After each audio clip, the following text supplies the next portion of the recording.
Welcome, everybody, to another episode of the From Adversity to Abundance podcast. I am your host, Jamie Bateman, and I'm thrilled today to have with us Juliet Hahn. Juliet has many different titles and roles, and I'm pumped to get into that. Juliet, why don't you tell us what you're up to today? Yeah. So, I am a CCO. So I'm a chief communications officer for a company called FetTech. I am also a podcast host. I have 3 different podcasts, and I am a storyteller, content creator. And on top of that, I am a wife and a mom. And it sounds like crazy, but when it's kind of seasons in life, when things flow, I'm the type of person that just goes with it and kind of sees what, kind of is budding and where my interest and needs and passions really kind of follow. Yeah, absolutely. I'm really excited about this one. I know storytelling is the foundation of what you do, and I think that's kind of sounds like a common thread through all of your different various ventures and parts of your journey thus far. And we're going to get into why that's evolved as become one of your primary strengths. And I do think it's a critical. This is going to be both inspirational and practical for the listener, because I know a lot of entrepreneurs and budding entrepreneurs and wannabe entrepreneurs think, should I start a podcast? How do I, should I go on a podcast? Should I be, how do I tell my story? And there's a lot we can dive into on the practical side for sure.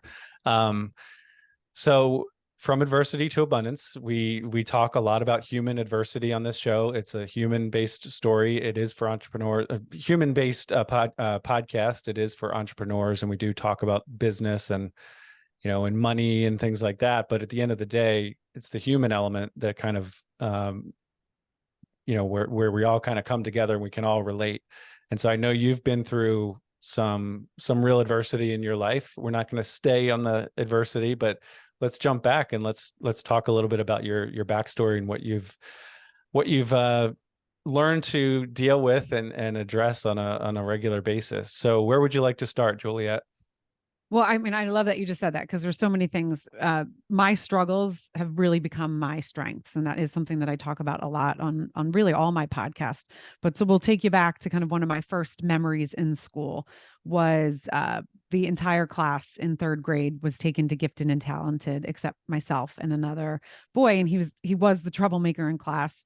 We were taken to special reading, and it was very known, like, okay, you guys are all going here. I had a lot of friends.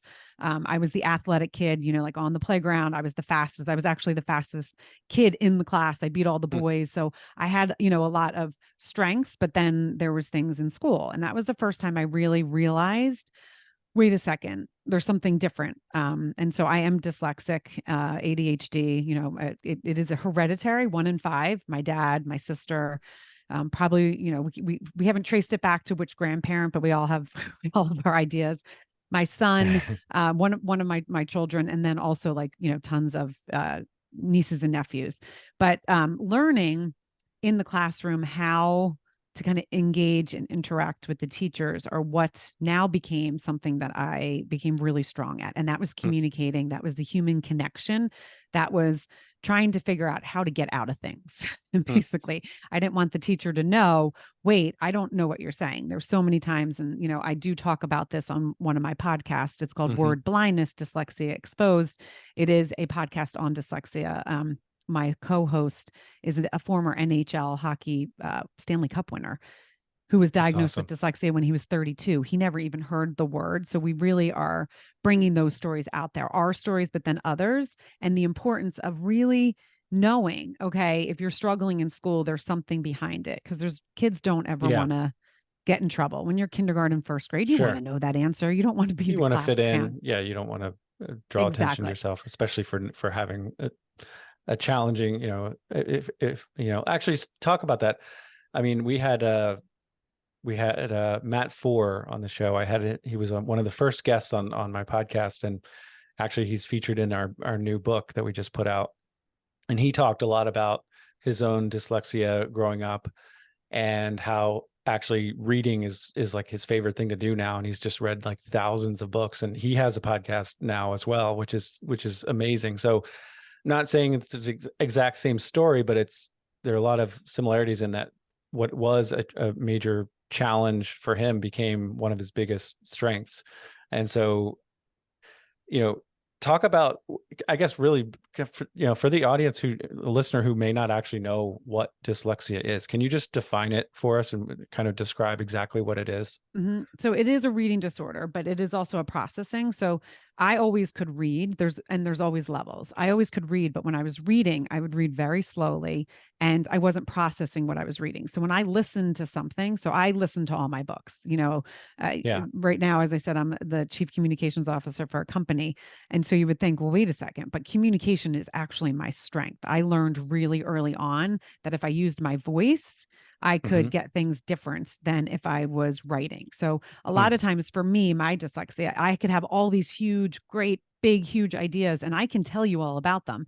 I go to put them on a piece of paper, and they literally do not come out of my head onto a piece of paper. I have to voice text everything. I have to, Hmm.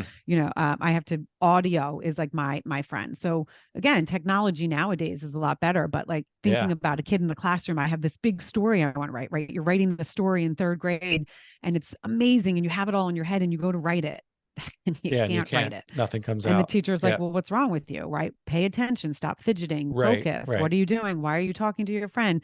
Half of the time it Right. was because like, what did the teacher said? What are we supposed to be doing? Because I was Right. always one step behind because I wasn't the kid that got in trouble. I had a lot of friends. My Yeah. mom was in the education system. My older sister also struggled. I'm one of five. And so it was known that, okay, things are not coming as easy. But the one thing that's really important, dyslexia is not an IQ. Half Okay. of self-made billionaires, I forget Yeah. the number, but it's like Yeah. 40% are dyslexic. We actually Wow. think very differently. Our brains are wired differently. And so our right brains are wired. We're more creative.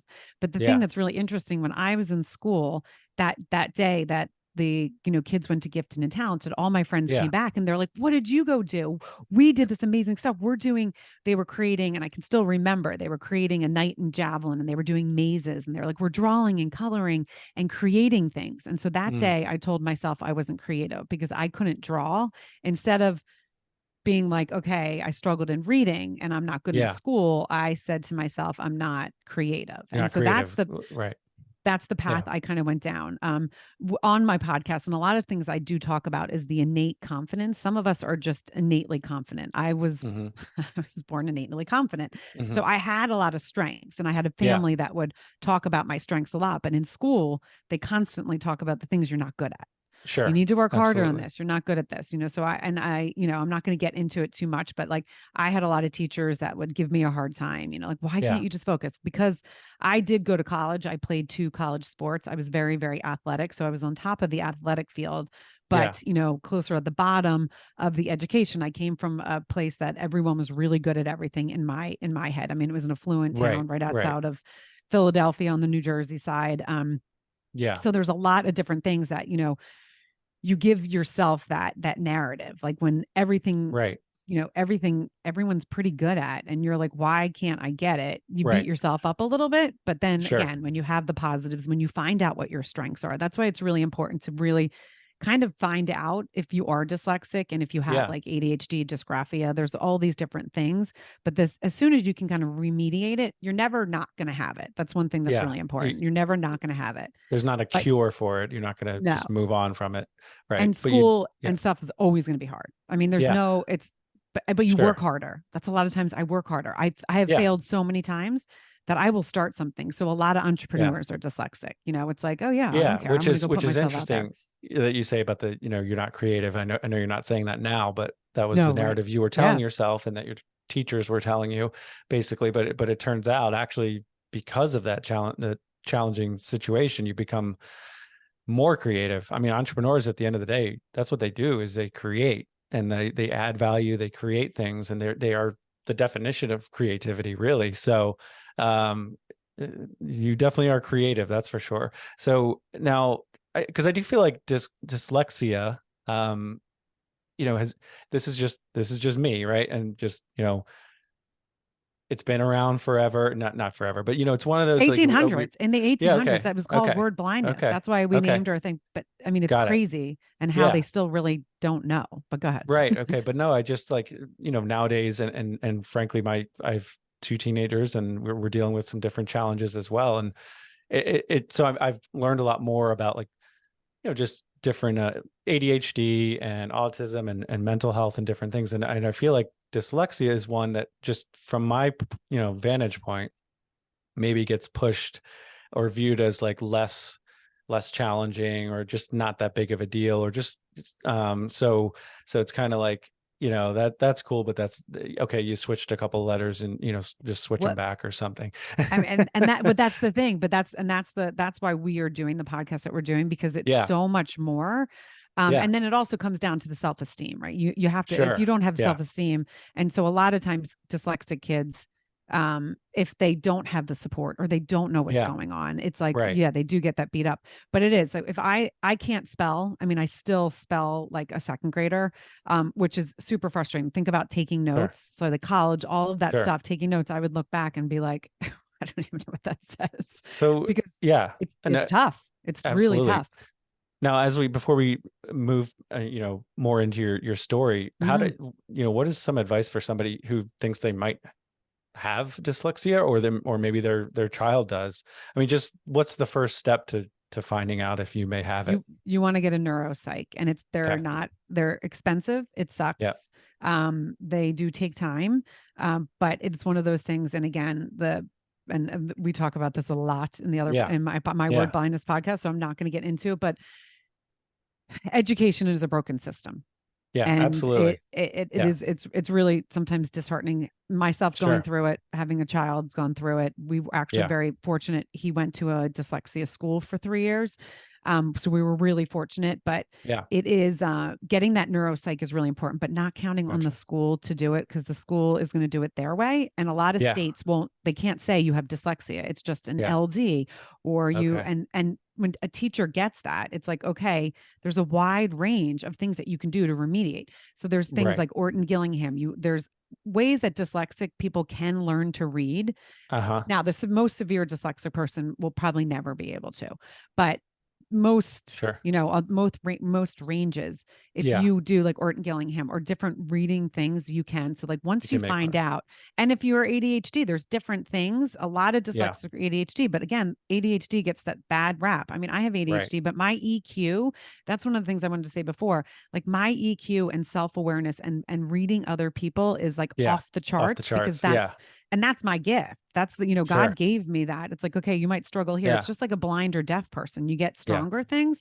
So it's just really important to know where those strengths and weaknesses are and to really build it up. So the neuropsych, going to a doctor outside of the school is really important. No, and that gets to, and we will, move on into your story more, but that just gets to the point. I mean, my mother is a retired public school teacher. My whole family is teachers, or in the public school system in some way, and private as well. But and they're all great people, right? But you're absolutely right. There's so many shortcomings to the system itself, and we've dealt with that with like my son's IEP, for example, and lots of challenges there. The public school system in general has a lot of room for improvement. We'll leave it there. And that gets to the point of the show, really, which is take ownership of your life, point to your strengths, look at your strengths. We're not saying you don't have those challenges, and you do need to face those challenges and deal with them and not pretend they're not there, but own it, and own your situation, and look to the people in your world that can help you and help you move forward. And that way you can end up being the best version of yourself and impact people in the most positive way possible. So walk us through, kind of fast forward through the next, say, 10 years of your life. What did things look like, from school and then into your professional life? So I did, as I said, I did go to college. I became a communications major. Surprising.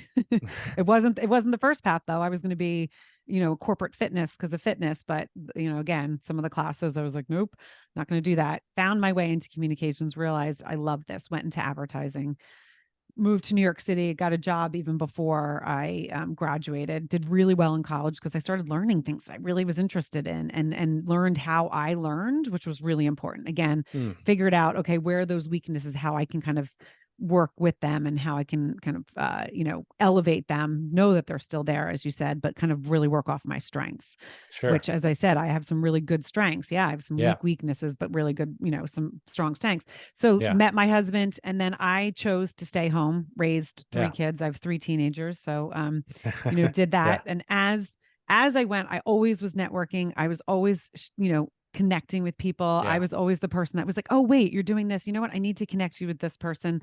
Always knew every shopkeeper, knew everyone's story, because I always asked questions. I'm a very, very curious person. So I always asked questions. I don't get into like hour long, but I, would sit and connect with most people. It's one of the things that I think is important. And a lot of people don't do. They don't look around themselves. Everyone, a lot of times in this Hmm. world too, with our lives, Yeah. we all have stuff, right? We all have trauma. We all have stuff going Sure. on. We all have hard days. But I always make sure I'm looking around me, because someone Yeah. else might be having a harder day and maybe I can impact them. And that's something that Yeah. I've really raised my kids.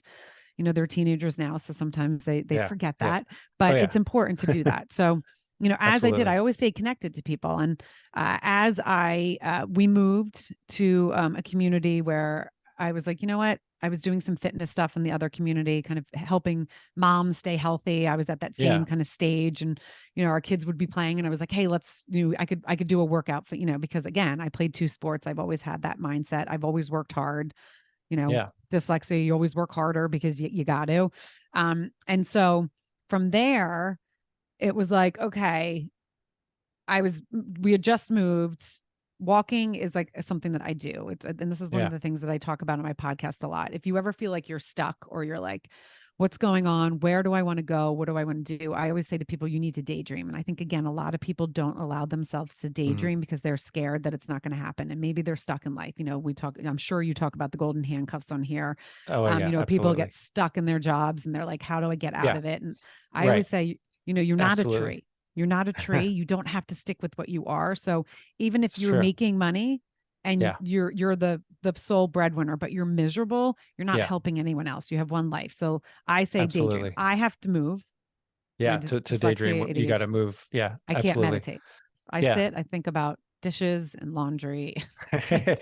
Right. Right. Yeah. And it's I've not never good. been. I tried meditating too. It just. Yeah. I'm with you. It didn't stick. Maybe I'm sure I could get better at it, but no, I completely have come around. And I played lacrosse in college, and I was in the military. Was always very active, and Mhm. type A as far as, I guess, achieving and things like that. But I always kind of looked down on, not looked down on, but I thought walking was kind of a waste of time, to be honest with you, because it was like, well, I'll just run and get it over with. Right. And to be honest, now my wife and I walk quite a bit together or separately, and it is amazing. Oh, Like, I it's one of my mean, favorite yeah, things to do. it's not only a great physical workout, it is, it's really allowed me to have that space to develop the mental clarity, Hmm. that's just critical. I mean, and it's honestly easier to stay busy. It's a cop out to stay busy, and I have plenty of things to stay busy with. But just allowing yourself that space to think and daydream, Hmm. like you said, that's amazing. That's really good. So that's a big part of your life. I And so I yeah, do go it ahead. every morning. I have 2 boxers. I do it every morning, 7 Yeah. days a week, rain, snow, whatever. I walk them. We walk probably an hour, 3 miles, and it is my time that I daydream, and I just dream about what I want to do. And at this point in my life, we had just moved. I had just lost a friend Hmm. to frontal lobe dementia at 40. It was really Wow. sad, and I was just feeling like I want to do more. My husband's working, we just moved to this community. I don't really want to do the fitness stuff. Yeah. And then I was like, you know what? I love podcasts. I'm going to start a podcast. I love talking. I love Yeah. telling stories. I'm Yeah. going to talk about this phase of my life. This phase of Yeah. my life. I was in my mid 40s, early to mid 40s. And I was like, this is an important time, because I've talked to a lot of women that maybe stayed home or even didn't stay home and are trying to juggle it all. And talk to men that are, at that same too, like, oh, I don't Yeah. love what I do anymore. So I'm going to start telling stories. So I Yeah. ran home, told my kids and my husband I'm going to start a podcast. They were like, "Oh, do you know how to start a podcast?" I said, "No, I'm going to figure it out." When I Yep. tell you that, because again, I figure everything out. It's like I can do this. If I fail, I fail. You know what? If it's not meant to I be, I love do that. believe whether it's God or the universe, if there's a path, like if that came to my mind, I can't tell you how many times, like a podcast, you like to talk. No. I was like, okay, I'm going to follow it. And so I am that type of person. If I daydream and something keeps coming up, I'm like, okay, I believe that's God whispering, right? Sure. Whispering like, hey, go follow that, see where it takes you. Yeah. So I jumped in. We were going away. Our oldest son was playing soccer in Sweden. And so my husband's like, are you really starting it now? Because again, remember dyslexia and attention deficit. So I sometimes am very impulsive and I'm like, oh, I'm doing it. And I literally, if I say I'm going to do something, I will do it. And it will be like, that's all I can focus on. I over focus and I will get it done though. So like sometimes it's a great attribute to have. So he's like, well, just pause. And he's a very good partner because he'll pause me at times. He's like, is this, do you really want to let it go now? Because of, we're traveling. And I was like, you're right. You know what? So I could have had it out literally in a month, but it took like 2 months from start to finish. Yeah. I started telling personal journal stories and I started connecting with people and people were reaching out to me and saying, thank you for sharing that. And a lot of it was kind of hot mess moments as a mom when my kids were little. And I always say I was, a really good mom. I'm a great mom, good wife, terrible housewife. And I chose to stay home, but I was like, ooh, I'm not really good at cooking and I don't really like any of that stuff, but I got to do it. So I had a lot of funny stories, right? I had a lot of funny stories, but a lot of vulnerable stories that I thought needed to be shared. Well, I think that's the key is the vulnerability. And I think that's what people are really craving these days, because all we see on social media is the great, how everything's so wonderful and all the highlights, and that's fine. And, we all probably, I know I do that, and I have no issue with seeing somebody's vacation pictures. I'd rather see that than their pile of laundry or something. But at the end of the day, it's just, so refreshing when someone is actually vulnerable, and we can all relate to that on some level. I mean, so I think people are starved for that type of vulnerability and authenticity. So, I mean, that I was listening to a podcast yesterday about podcasting and just how that's really the solo episodes where the host is just vulnerable, get a lot of downloads and a lot of positive feedback. So to the entrepreneur out there who's thinking about starting a podcast, we'll just frame it that way. I know you had a bunch of signs through walking and things like that. But what are, one or two kind of practical tips you could give someone for deciding even whether to start a podcast? Yeah. I mean, I talk about this a lot with people because again, it seems like, oh, you could just go do it. Right. There's a lot behind it and it's not for everyone. And there's nothing wrong with it being that way. So what I always suggest first is getting your phone. Everyone has a phone or a tape recorder and just sitting first thinking, okay, do I want to interview?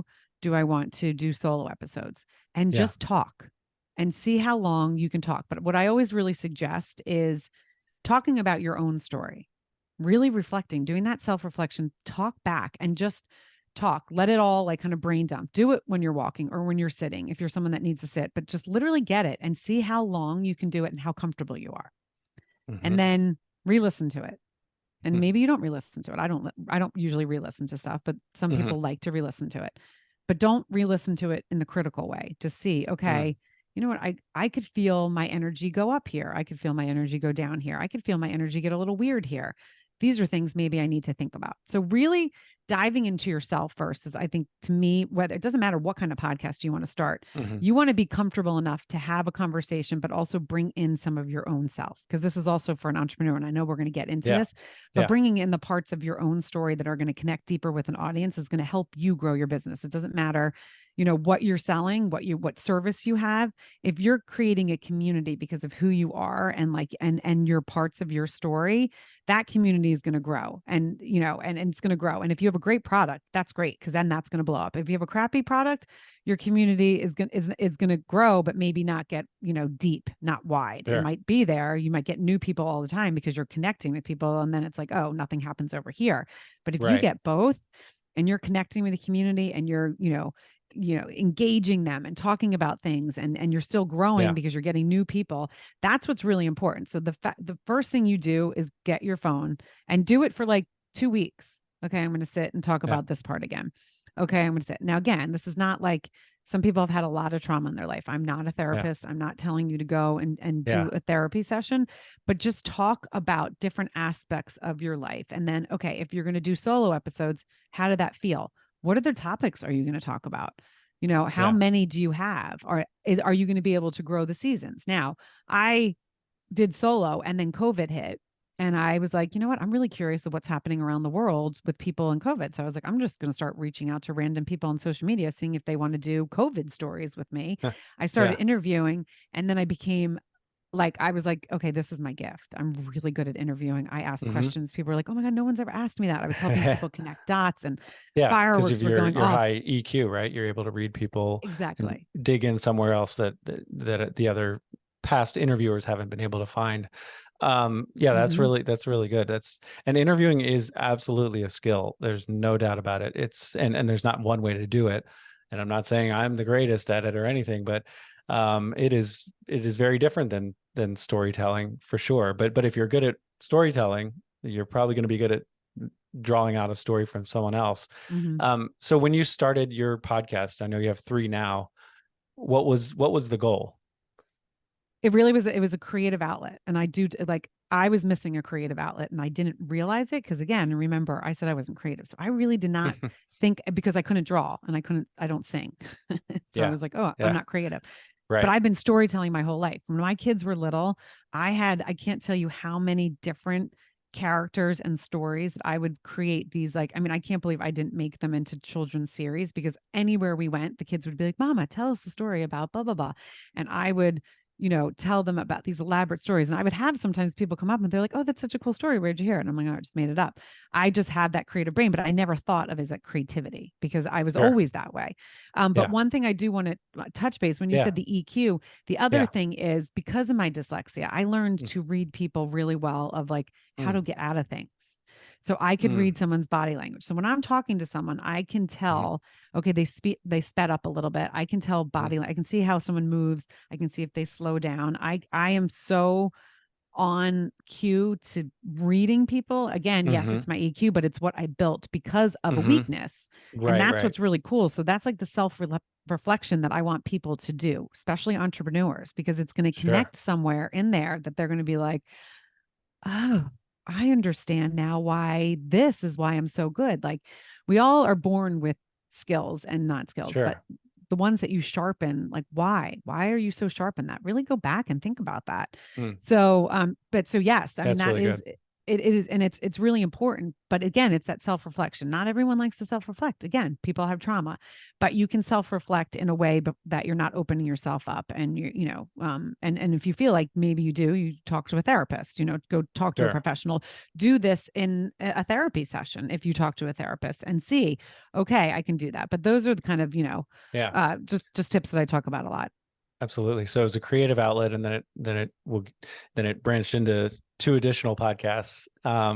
So okay, now I guess whether any other quick tips as far as running a podcast, things that have maybe something that hasn't worked for you?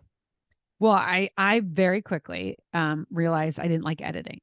And I Yeah. knew that if I stayed with podcasting and I had to edit myself, I wouldn't have stayed. So that's the other thing, you have to really think about your strengths and weaknesses. Again, Yeah. I sometimes sound like a broken record, but I knew that was not a strength of mine. I am not a detailed oriented person.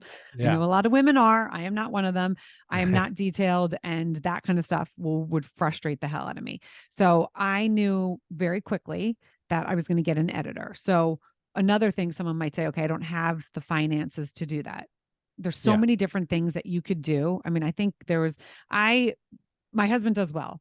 I didn't want my Yeah. husband funding any of this. I wanted to do this on Mm. my own. I didn't want this to Mhm. be my passion project, but then Yeah. become his financial project. That I Sure. didn't want to do that. And I was like very clear about that. There was times, yes, that I was like, oh, didn't didn't Yeah. really organize that. Can you help here? But I didn't want that. So as I said, I had done some fitness stuff that I still was doing a couple, I didn't want to grow that, but I was like, I can still work with some clients. I know what my skills are. I can help get a little income there, put it Yeah. back into the podcast.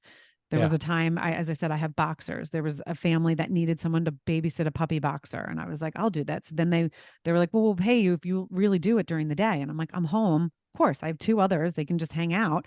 So I Sure. did that. I got a little income there.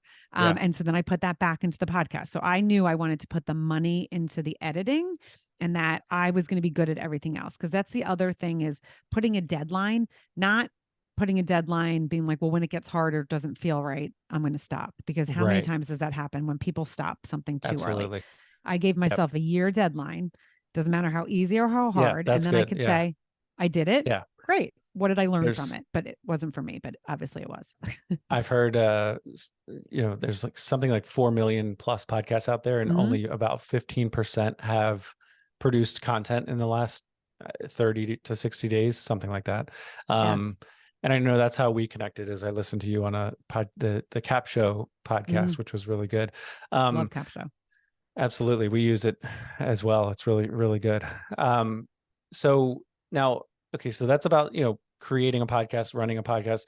And so I would agree with you. Give it at least a year. I mean, don't do this if you're going to do it for 2 weeks and just give up because it got a little bit challenging, because there is a ton of work to this, no doubt about Mhm. it. But maybe, so talk to the person who is, they don't want to start a podcast. They realize it's too much work. It's just not their thing. Maybe they want to try it in 10 years, but they realize there's value as an entrepreneur, or as anyone really, in going on other podcasts and going on shows and telling their story.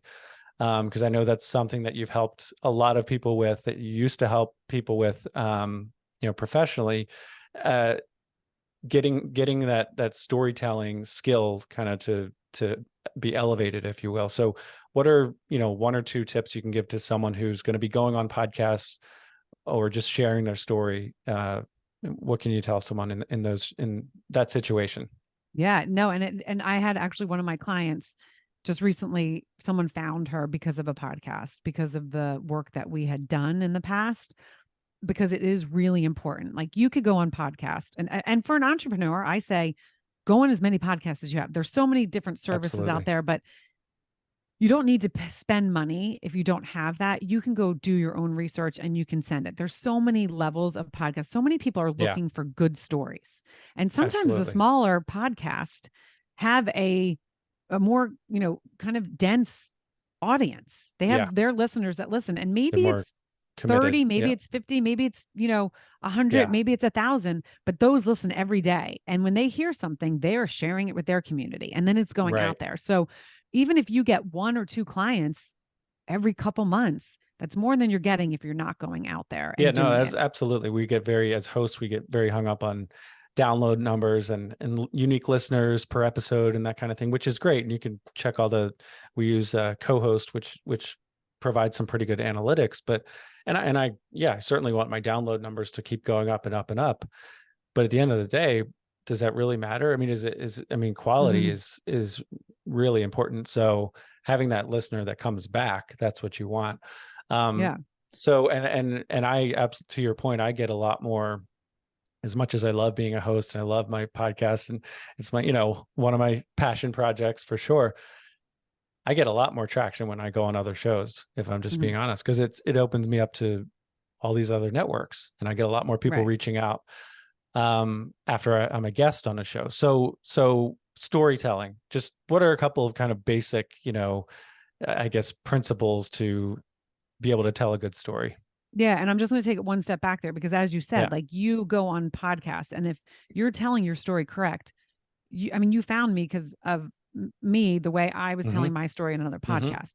So Yep. sometimes if you just are doing great work, you're going to have people reaching out to you. Hey, can you be on my podcast? And you're not doing the other things. The other thing is someone might say, hey, I just had a great guest. You have a little network of podcast hosts that you're friends with that you're like, Yep. I just had this great guest. You know what? I'm going to recommend you. But if you're the Absolutely. person that doesn't know how to tell your story and you're all over the place, you're going to be doing a lot more work because you're not going to have the recommendations. You're not going to have the people wanting to come back and listen to you because you were all over the place or you just weren't hitting the right spot. So what I always say is, there's a lot of different things. Goes back to that exercise of you telling Yeah. your whole story from literally when you were little, your first memories, and talk about, I mean, it can be like, hi, I'm, John, I have 3 siblings. I lived in Nebraska, and giving those details, but details that are coming up and you're remembering. And so when you're doing that on your own, and Mm-hmm. then you're like, and this is what I used to do with clients, is I would say, okay, Now, the things that you just touched on, but I personally could listen and be like, okay, I saw Mhm. how you literally lit up, and you went from slow talking to being uncomfortable talking about your past to Yeah. that one day in fifth grade when you had that pivotal moment and you lit up, and they're like, oh, I didn't think that was that important. And I'm like, your energy and the way Yeah. you presented yourself is what's going to attract the outside Mm. world. So I had a guest, just an example. I love to give examples, and then Yeah. it kind of people Yeah. understand that's the way my brain works. But so I had a guest that was a business coach, and she started telling me this story, and I didn't work with her before, so she was just coming on. She was on the Hmm. podcast circuit. She said, "Oh, I just kind of have the silly story about pink peonies." But it's really not important. I was like, well, no, I just want to hear about, I love pink peonies. Like, what Hmm. is your story? And she basically took me through this pink peony story. And the way she lit up was insane. And she still gets clients now that are like, I connected because that pink peony story that had nothing to do with what her business was, but Right. it was her friend gave her a pink peony when she was leaving the corporate world to start her own business. And it was her grandmother's Nice. favorite flower, and it made Yeah. her feel something. And this friend didn't know that it was the grandmother's favorite flower. So it just became this big, important piece of her life. Sure. And that transition is what then connected to the audiences, and she still gets business because of that little story. That's And awesome. it's those kind of things that sometimes you think something's not significant. We all have stories, right? There's some people that have Sure. some trauma, and you're like, well, I can't, they went through all of this, and how am I going to ever kind of, be up to par with that? But it doesn't matter, because we all have an audience. We all have people that need to hear what we're saying. I say it all the time. You can learn from a janitor to a homeless person to a president Yes. to a CEO to, Yeah. the top executives in the world, to athletes to actors. We can learn from all of it. We just need to listen. And a lot of times we don't let ourselves listen because we think, oh, this person doesn't know what they're talking about. But sometimes they might say something Yeah. and you're like, wait, that's interesting. I want to think more about that. And when someone says that, that's sort of something that you need to follow. You need to start researching. You need to ask questions about, because we need to light ourselves up sometimes. And especially when you're in that stagnant world. So that's the first Yeah. thing you do. You do that exercise, you kind of pick those things out. You get excited about little things that, like, okay, I'm excited about that thing that happened to me in third grade because it was really, I'm talking about my Yeah. third grade. I hated that thing. But Right. people Right. also understand a Yeah. little bit about who I am. Sure. No, and it's just getting back to the being vulnerable and being authentic, and who are you really deep down. And I love that point you made about we can all learn from anyone. Mm-hmm. I just hired a business coach actually, and there's some kind of quote he used. There was a quote he used the other day, which was something about every man is my superior in some way, right? And Mm-hmm. obviously it's man, woman, child, anybody. It's Yeah.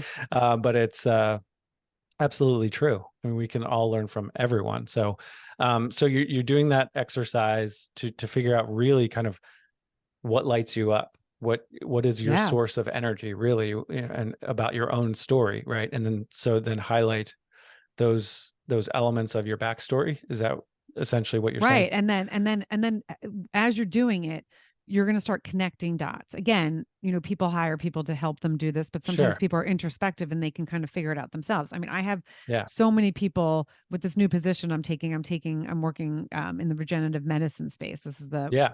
I'm the chief communication officer for this company. They happen to be one of my first storytelling clients. So it's a really cool kind of Yeah. whole thing. But I'm working with a lot of scientists right now on helping them be able to connect the dots and talk about Yeah. their story. And they're like, this is so weird. But then I've had them, literally leave me messages like, okay, there's so many things that I just Yeah. connected because I'm thinking about this. So you don't have to have a professional person, but when you're doing this exercise, you're thinking back to those little memories that you have throughout your life.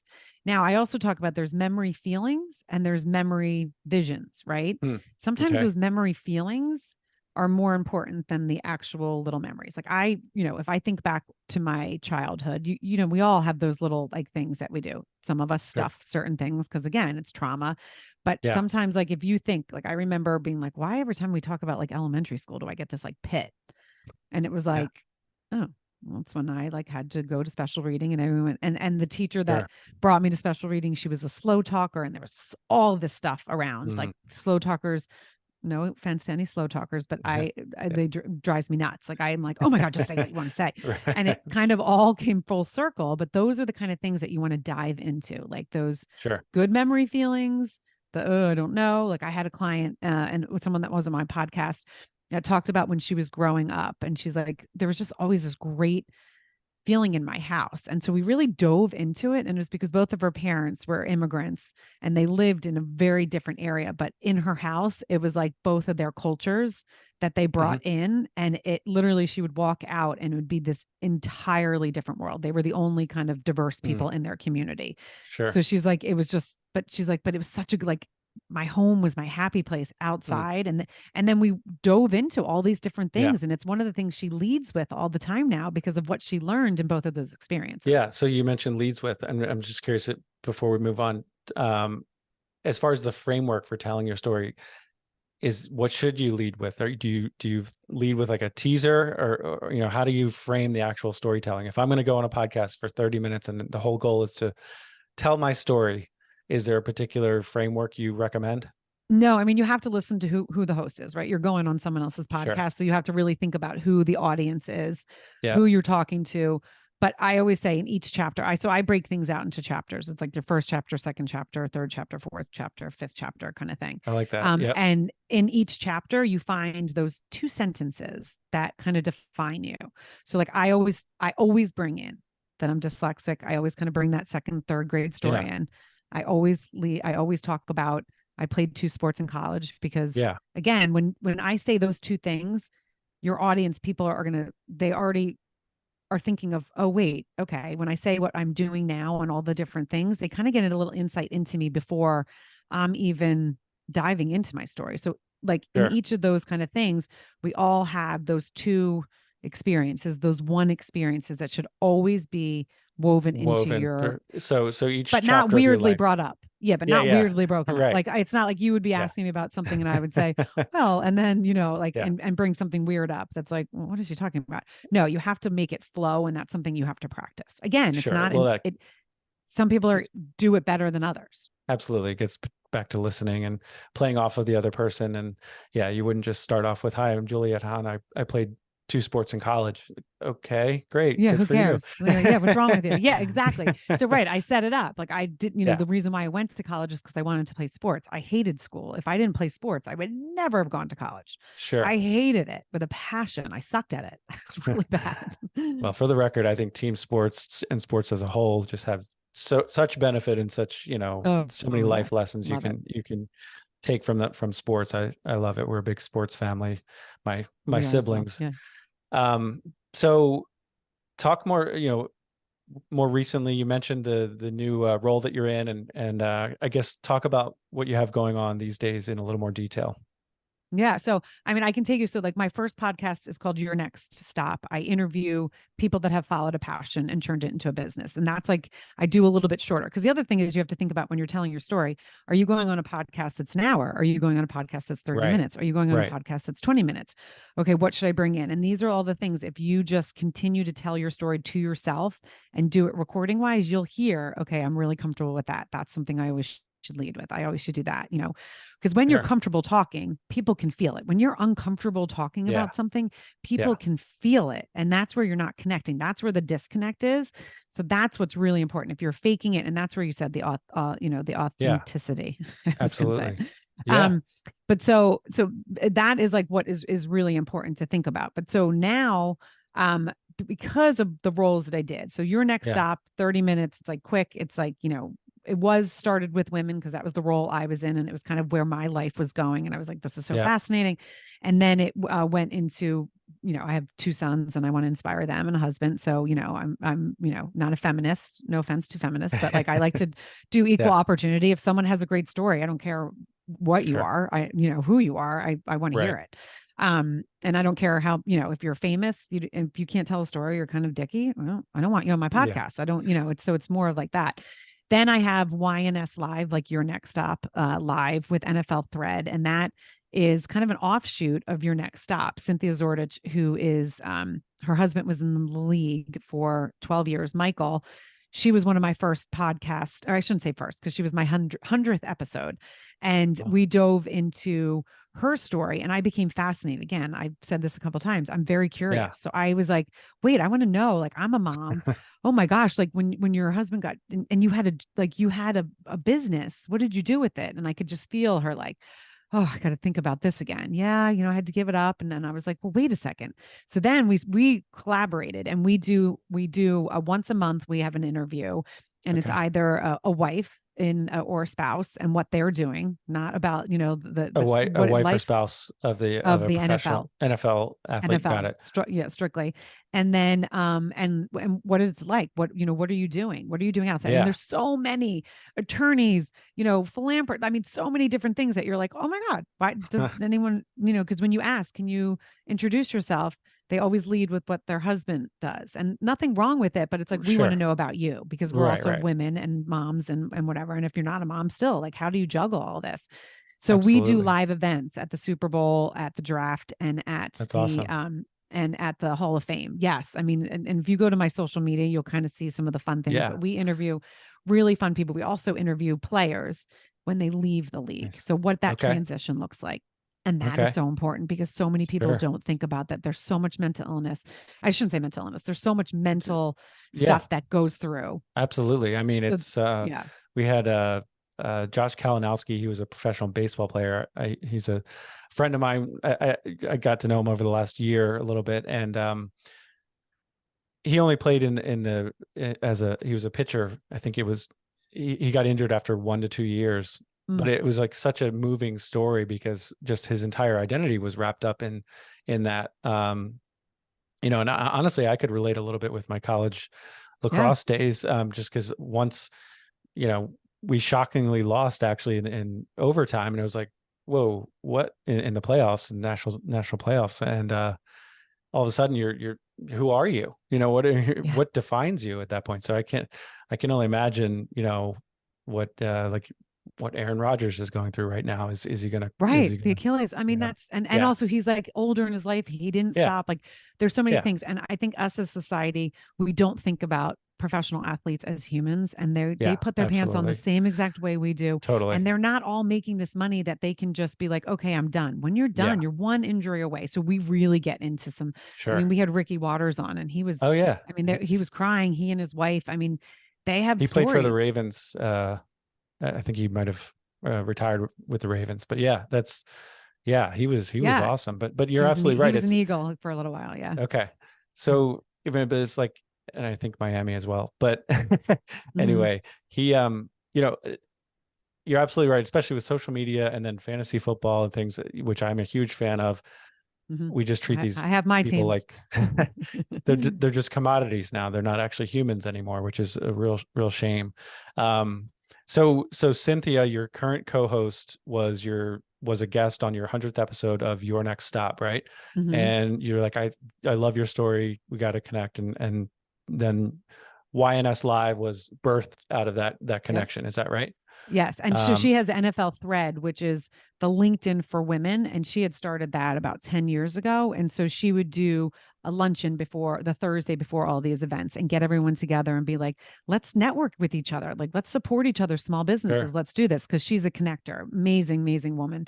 And so when she was on the podcast and we started doing this, she's like, I'm going to bring the podcast. Cause it's like the in-person. She also has a magazine that goes it's called The Playbook, that goes to every NFL team. So it was like the podcast, the playbook, and then the in-person. So we do sponsorships. If any of your listeners are like, wait, I want to get involved, just reach out, because we are going to be in Vegas this year and it is going to be huge. I mean, we get some really fun people that come. I have the podcast set up. You jump on, you talk, and we have sponsorship opportunities and all that kind of stuff. Pop-up shops. But that just birthed out of it. And it's those things I do. Again, we do, one interview a month. And then we do the live events and we get a lot of really fun content. I mean, I was at the Hall of Fame. I was literally in the back room with the gold jacket. I mean, all of the gold jacket guys. That's I'm like, awesome. Hey guys. So cool. My kids are like, what are you doing? And I'm like, how did this happen, Mom? That's so cool. So being curious and not saying no.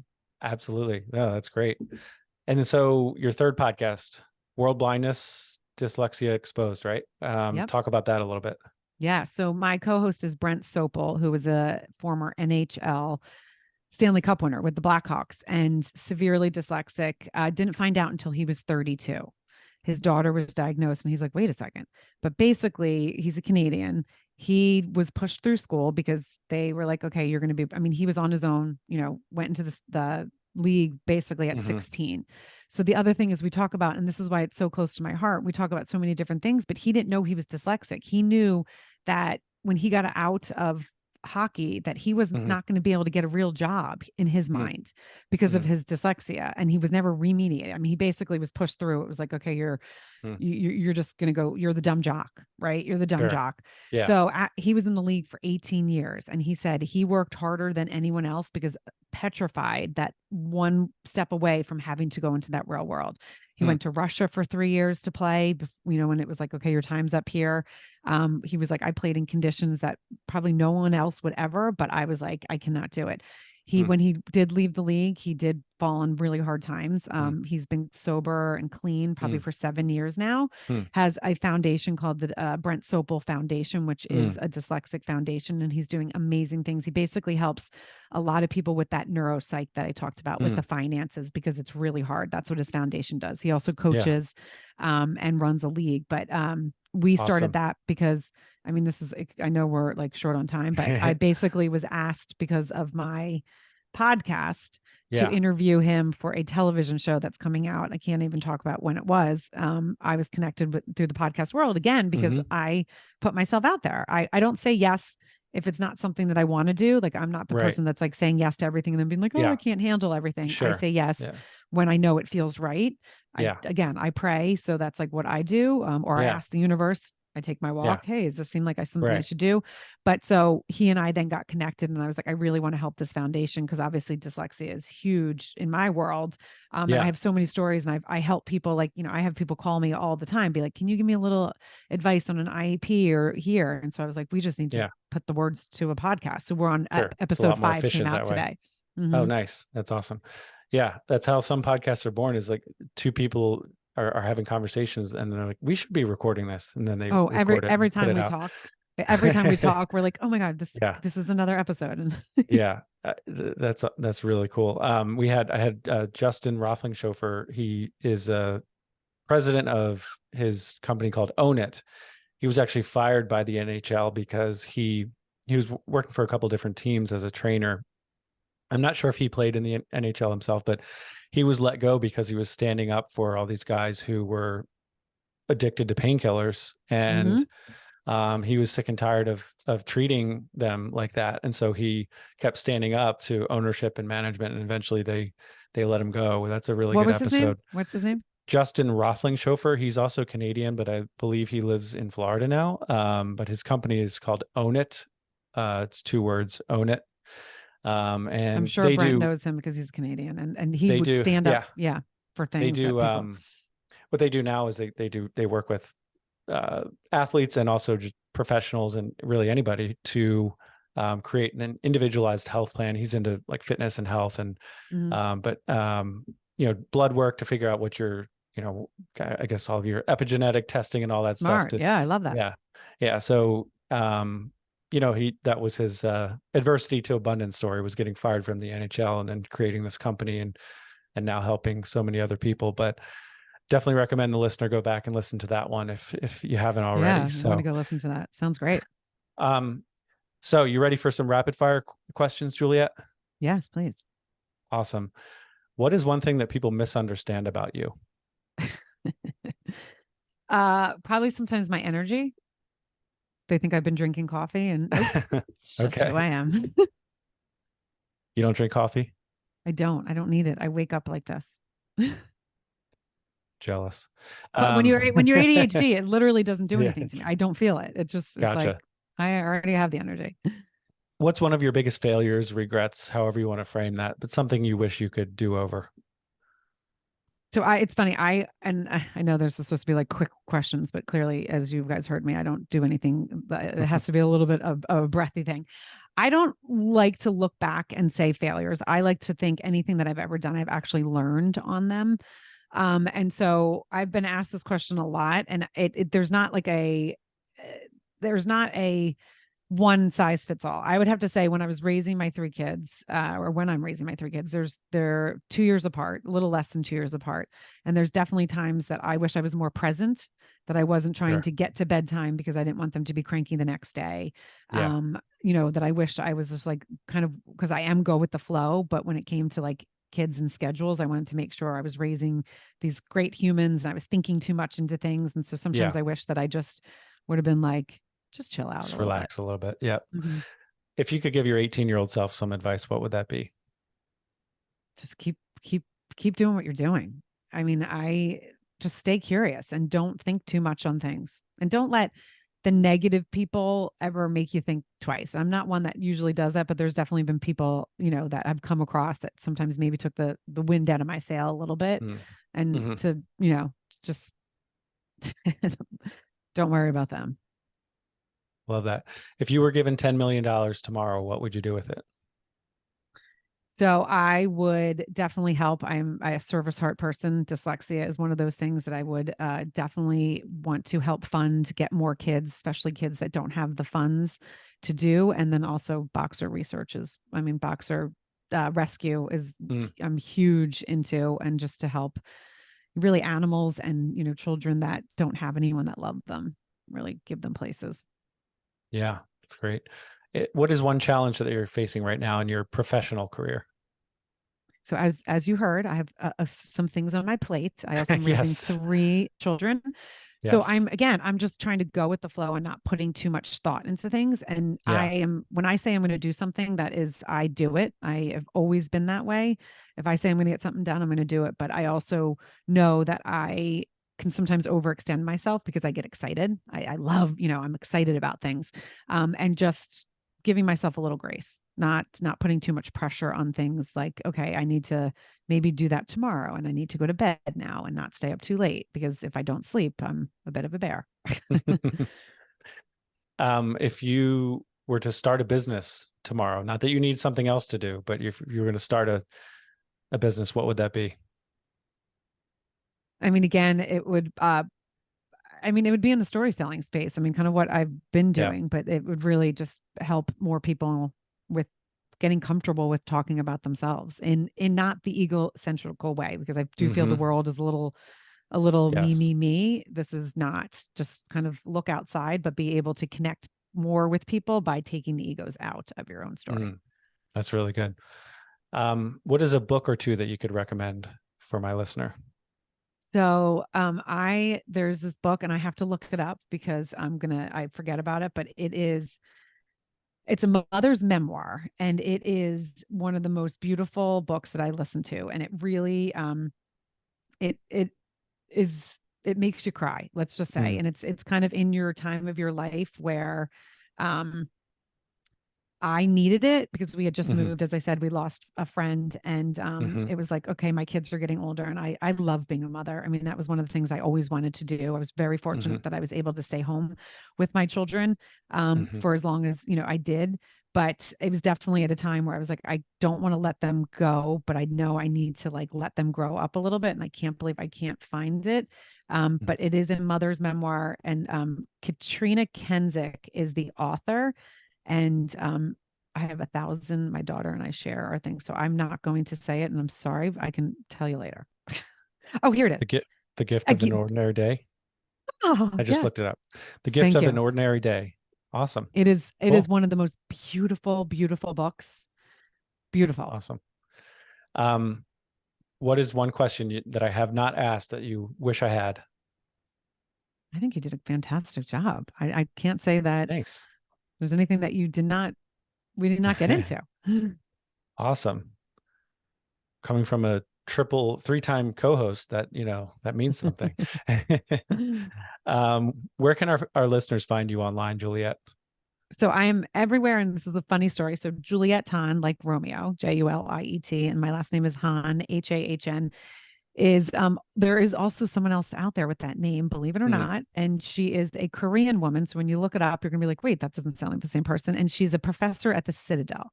So okay. all my socials are I am Juliet Hahn, because she got it first. But so that is basically, LinkedIn is my name, Juliet Hahn. But everything else is I am, and same as my website. And you can find all the podcasts there. I kind of give like my favorite stuff. They all, you can search there, but you can also find them on all podcast players. Awesome. Fantastic. Yeah, this has been really good. I know we have covered a lot of ground, and what I'm taking from this, among other things, is, look to your strengths. We all have strengths. I think this is going to be a very relatable episode for a lot of people. Not that everyone has dyslexia, but it's, I've had guests on the show where they've had a single engine plane crash or single passenger plane crash and should never have lived, and it was this dramatic story, and it's amazing, but most people can't really relate to that. And I think in a lot of ways your story is very relatable, and also just that life has seasons and it's a journey, and just because you might hear signs or receive signals that you should do something and you should follow that for a while, but it doesn't mean you're locked in forever. But just that, play to your strengths and be a connector. I just love your positive energy, and obviously you've developed your listening skills and your creativity, even though you thought you didn't have that before. So the practical tips on podcasting, storytelling, man, this has been great. So thank you very much. Thank you so much. And thank you for reaching out. I really appreciate it. I obviously love sharing, and I love helping people really get to that thing, because, as I said, everyone has something to share, and we just need to listen. We need to listen to each other and respect each other a little bit more than I think sometimes the world does. And be happy for when you see someone doing something and you see that they're happy. Don't be the hater. Don't be like, oh, what are they doing? Be the person that's like, you know what? That's awesome. Yeah. That is really cool. And for just to be clear, we did have to track Juliet down. Some guests are easier to get on the show than others. And like I said, I heard you on another show. I was like, I gotta get her on our podcast. So we finally were successful. So thank you for spending your time with us. Yeah. Thank you for having me. Absolutely. And to the listener out there, thank you for spending your most valuable resource with us, and that is your time. Don't forget to check out our website, adversity2abundance.com, the number 2, and like, share, subscribe, all that stuff. But the biggest thing is share. If you found this helpful, share this episode with a friend or family member. Thanks, everyone. Take care.